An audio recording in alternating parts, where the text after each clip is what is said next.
एक बड़ी राजधानी में राजमहल के द्वार पर बड़ी भीड़ लगी हुई थी।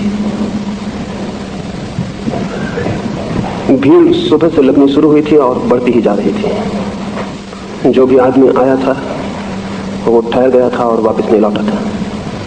मैं भी भटकते हुए उस राजधानी में पहुंच गया था और मैं भी उस भीड़ में खड़ा हो गया। कुछ बड़ी अजीब घटना उस दिन घट गई थी, इसलिए सारे नगर से लोग उसी महल की तरफ भागे हुए आ रहे थे। ऐसी तो कोई बड़ी अजीब बात न थी।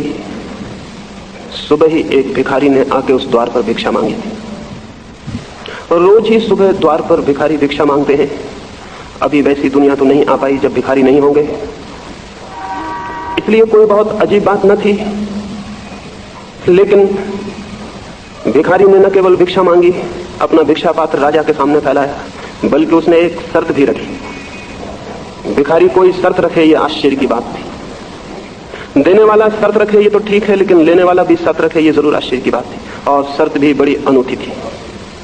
देखने में तो बहुत सरल बात मालूम पड़ी थी और राजा उस शर्त के लिए राजी हो गया था, लेकिन पूरा करना बहुत कठिन हो रहा था। उस भिखारी ने कहा था, मैं एक ही शर्त पर भिक्षा लूंगा, और वो शर्त यह है कि मेरा भिक्षा पात्र पूरा भर दिया जाए, मैं अधूरा पात्र लेकर नहीं लौटूंगा।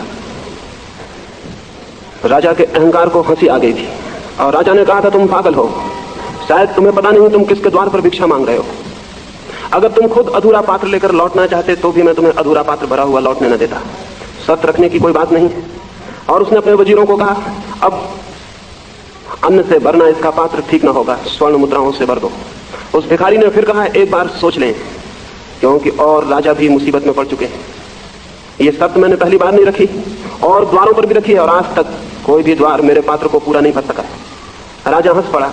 बात पर ध्यान देने की उसने जरूरत न समझी और वजीर को कहा कि जाओ स्वर्ण अशरफियों से पात्र भर दो। वजीर स्वर्ण अशरफियां लाया, उसने वे पात्र में डाली। छोटा सा पात्र था, लेकिन बड़ी अद्भुत घटना घटी। पात्र में गिरते ही वे अशरफियां न मालूम कहां विलीन हो गई। पात्र खाली का खाली रह गया और तब भीड़ उस द्वार पर बढ़ने लगी थी। मैं भी उस भीड़ में जाके खड़ा हो गया था। दोपहर हो गई। भिक्षु का छोटा सा पात्र सम्राट की बहुत बड़ी तिजोरियां न भर सकी। सांझ होने लगी, सम्राट की तिजोरियां खाली हो गई, लेकिन भिक्षु का पात्र नहीं भरा। और तब जो सम्राट किसी से भी कभी हारा न था, वो उस भिखारी से हार गया, उसके पैरों पर गिर पड़ा और उसने क्षमा मांगी कि भूल हो गई है मुझसे, मैं क्षमा चाहता हूं। और आज मुझे एक बड़े सत्य का दर्शन हो गया कि सम्राट की संपत्ति भी भिक्षु की भूख को नहीं भर सकती। मुझे माफ कर दो, मैं तुम्हारा पात्र पूरा न भर सकूंगा। भीड़ छट गई। राजा हार चुका था। लोग अनेक तरह की बातें करते हुए अपने घर चले गए और वो भिखारी भी अपने रास्ते पर हो गया।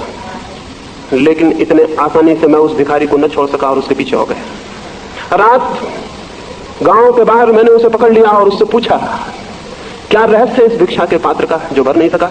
वो भिखारी हंसने लगा और उसने कहा, गांव गांव में गया हूं और न मालूम कितने द्वार पर कितने अहंकार पराजित हो गए, लेकिन तुम पहले आदमी हो जो मेरे पीछे आए हो और भिक्षा कर इस पात्र का रहस्य पूछते हो। मैं इस आदमी की तलाश में था कि कोई मुझसे पूछे, उसी के लिए मैं गांव गांव घूम रहा हूं, लेकिन कोई ये पूछता ही नहीं। इस भिक्षा के पात्र में कोई भी रहस्य नहीं है। और भिक्षा का पात्र उसने मेरे हाथ में दे दिया और उसने कहा, मैं एक मरघट से निकलता था और एक आदमी की खोपड़ी मुझे बड़ी मिल गई, उससे ही मैंने इस पात्र को बना लिया। और जैसा कि सभी जानते हैं, आदमी का मन कभी भरता नहीं, इसलिए ये पात्र भी भरता नहीं। इस कहानी से इसलिए मैं अपनी बात शुरू करना चाहता हूं कि जीवन में सबसे बड़े रहस्यों में से समझने की जो बात है वो यही है, मनुष्य का मन जैसा है वो कभी भी भरने में समर्थ नहीं। मनुष्य की पीड़ा और चिंता और दुख और विषाद इसी तथ्य से पैदा होते हैं। हम उस मन को भरने की कोशिश में हैं जो भरने में स्वभावतः असमर्थ है। लेकिन इस तथ्य का उद्घाटन मुश्किल से ही कोई कर पाता है, और जो इस तथ्य का उद्घाटन कर लेता है उसके जीवन में एक क्रांति घटित हो जाती है। लेकिन सामान्यतः मुश्किल से ही शायद हमारी दृष्टि में यह बात दिखाई पड़नी शुरू होती है।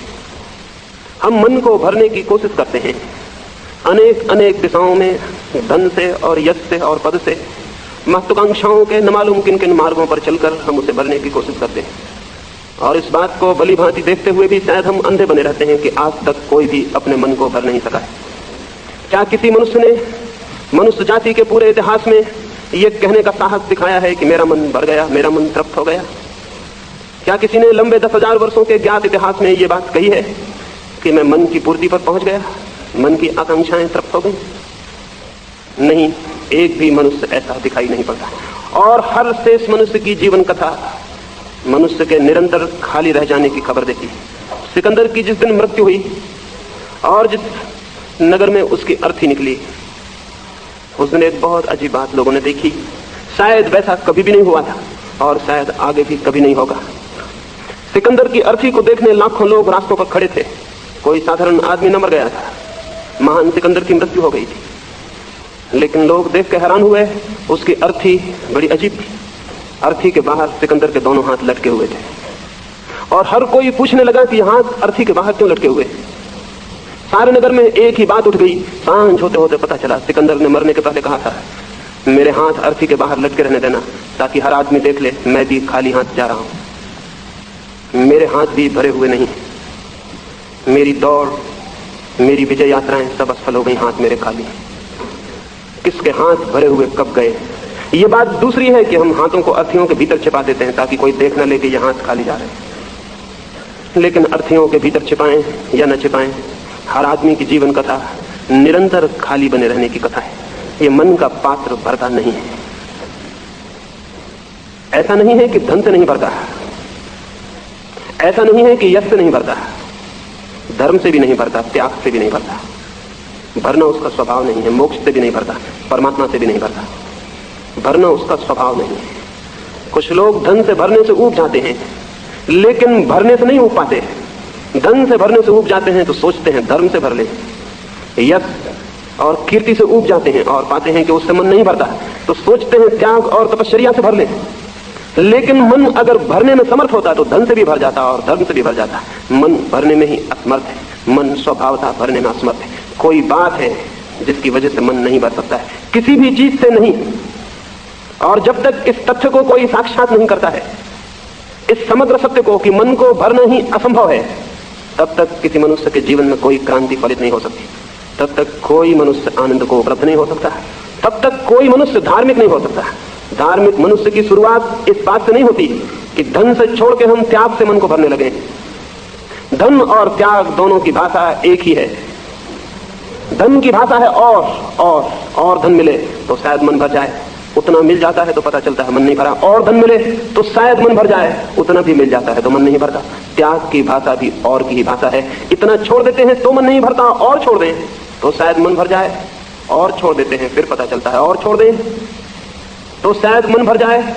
पकड़ने और छोड़ने का सवाल नहीं, और की भाषा समान है और भरने की आकांक्षा समान है।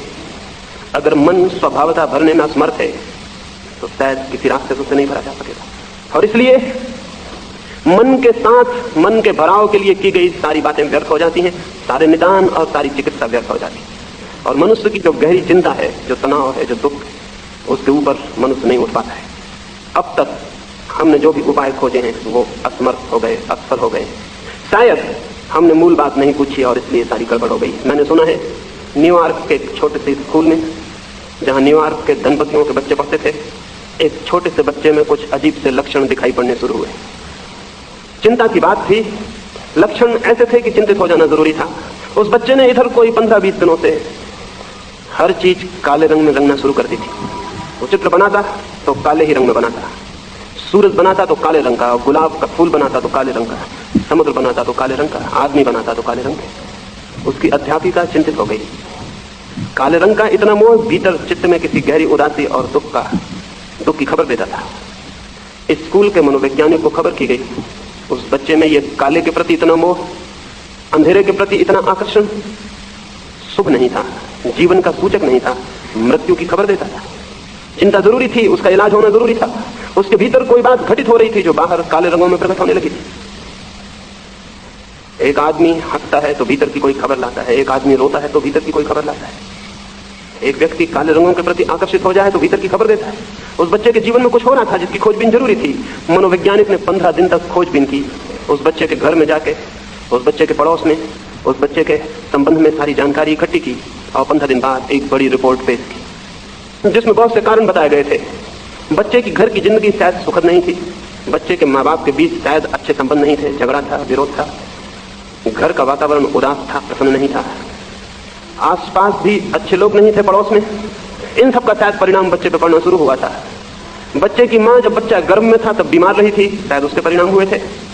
स्कूल के चिकित्सक को भी कहा गया, उसने भी जांच पड़ताल की, उसने बताया कि नहीं विटामिन की कमी है, शायद उनकी वजह से बच्चा उदास और शिथिल हो गया, शायद जीवन में उसके आनंद और थिरक में कमी हो गई। ये सारी रिपोर्टें आ गई और इसके पहले कि इलाज शुरू होता है एक और घटना घट गई जिसने सारे निदान को गलत कर दिया।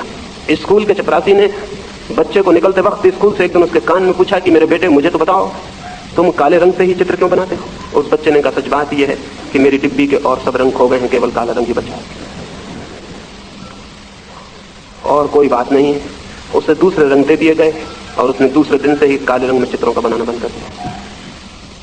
बात उतनी ही थी कि उसकी डिब्बी के और रंग खो गए थे, लेकिन इन विशेषज्ञों ने बड़ी बातें खोज निकाली थी और उन बातों के आधार पर अगर उस बच्चे का इलाज होता तो आप सोच सकते हैं क्या हुआ होता। उस बच्चे का बचना मुश्किल होता, वे इलाज खतरनाक सिद्ध होते, क्योंकि जो बीमारी ही न हो उसकी चिकित्सा सिवाय खतरे के और क्या ला सकती।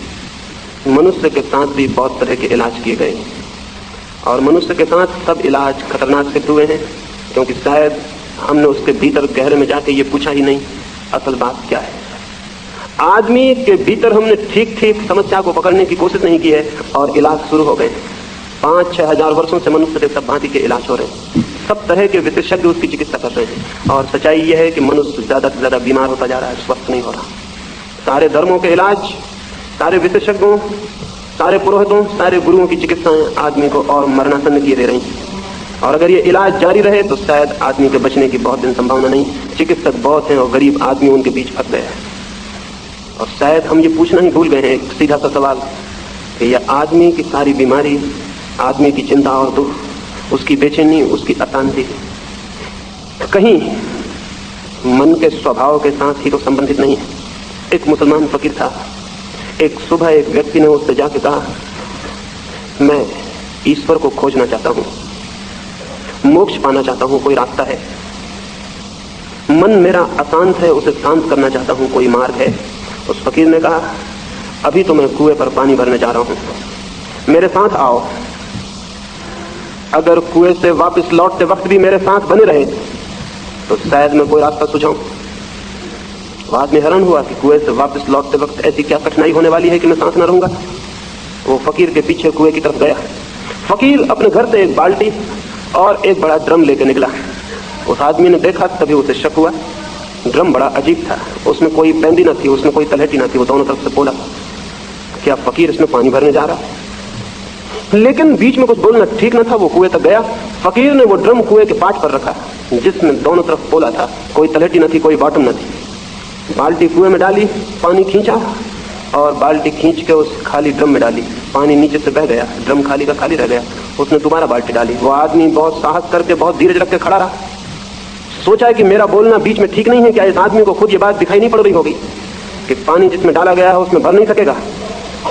दूसरी बाल्टी भरी गई और उस फकीर ने उसे भी उस ड्रम में डाल दिया, वो पानी भी बह गया और फकीर तीसरी बाल्टी भरने लगा। उस आदमी का धीरज टूट गया, किसी का भी टूट जाता। उसने फकीर के कंधे पर हाथ रखा और कहा, महानुभाव, ऐसे तो जिंदगी भर भरने से भी ये ड्रम भरने वाला नहीं, कृपा करके देखें तो सही, इस ड्रम में कोई तलहटी नहीं, इसमें कोई पेंदी नहीं, ये पानी भरेगा नहीं। उस फकीर ने कहा, तुमसे किसने सलाह मांगी? तुम मुझसे ज्ञान लेने आए थे या मुझे ज्ञान देने आए हो? उस फकीर ने कहा, अक्सर मैं देखता हूं जो लोग शिष्य बनने आते हैं थोड़ी देर में ही गुरु हो जाते हैं। तुमसे किसने पूछा? बिना मांगे जो आदमी सलाह देता है उससे ज्यादा नासमझ कोई और है। तुमने अपनी नासमझी सिद्ध कर दी। और फिर मुझे इस ड्रम में पानी भरना है तो मैं ड्रम के ऊपर की तरफ आंखें गड़ाए हुए हूं कि जब पानी वहां तक आ जाएगा तो मैं घर चला जाऊंगा। मुझे पेंदी से क्या लेना देना? मैं ऊपर की तरफ देख रहा हूं कि जब पानी भर जाएगा तो ऊपर की कगार तक आ जाएगा, तब मैं उठा के घर ले जाऊंगा। मुझे ऊपर की कगार तक पानी भरना है, बॉटम से मुझे क्या लेना देना? उसने अपनी बाल्टी फिर कुएं में डाल दी। वो आदमी सोचा कि इस आदमी के पास अब और खड़े रहना ठीक नहीं, यह आदमी पागल मालूम होता है। वो आदमी मुड़ा और अपने घर की तरफ चला गया। फकीर हंसा होगा और अपने ड्रम और बाल्टी को लेकर अपने घर चला गया। घर पहुंच के उस आदमी ने सोचा कि अरे, उसने मुझसे कहा था कि अगर लौटते में भी मेरे साथ रहे तो शायद मैं रास्ता बताऊं, मैं तो बीच में ही वापस आ गया। और उसने रात सोचा कि जो सीधी सी बात मुझे दिखाई पड़ती थी क्या उस फकीर को न दिखाई पड़ती होगी, फिर मैं क्यों बीच में बोला? कहीं इसमें कोई राज ना हो, कोई रहस्य ना हो।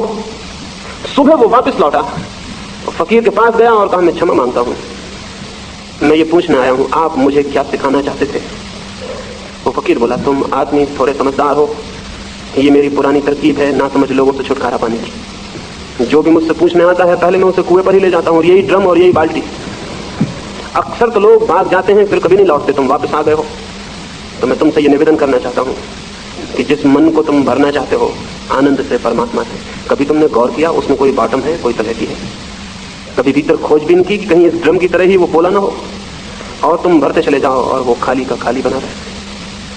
तो जाओ, पहले मन को खोजो। अगर उसमें तलहटी हो तो मेरे पास आ जाना, मैं तुम्हारे मन को भर दूंगा।